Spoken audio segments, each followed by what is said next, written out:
Come in ma'am. હું છે ને એકચ્યુઅલી તમને સોરી અને થેન્ક યુ બે કહેવા માટે આવી હતી. આજે છે ને મારો છેલ્લો દિવસ છે ને એટલે સોરી એટલા માટે કે મેં તમને કામચોર સમજ્યા, પણ તમે તો કામચોર નથી.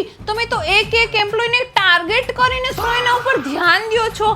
સેલ્યુટ છે તમને હો. અને થેન્ક યુ એટલા માટે કે તમે અમારા જેવા એમ્પ્લોય માટે પંચિંગ અને પંચ આઉટનું મશીન રાખ્યું. હા, ખાલી અમારા માટે. બાકી તમે તો HR માં છો ને, તમારાની શું નીડ હોય? તમે તો ગમે ત્યારે ઓફિસે આવી જઈ શકો છો ને.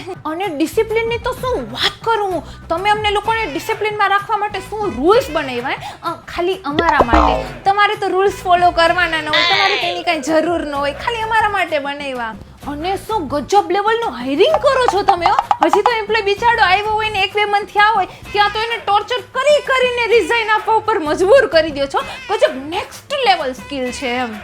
અને અહીંની વાત વાની વાત અહીંયા, એટલે કે એમ્પ્લોયની વાત મેનેજરની વાત એમ્પ્લોયને કરવામાં તો ગજબ સ્કિલ છે યાર. આજે મારો છેલ્લો દિવસ છે ને એટલે મેં કીધું લાવ ને HR ડિપાર્ટમેન્ટમાં જાઓ. એકદમ ટેલેન્ટેડ ડિપાર્ટમેન્ટ રહ્યો ને તો મેં કીધું એકાદ બે સ્કિલ શીખતી જાઉં. Thank you.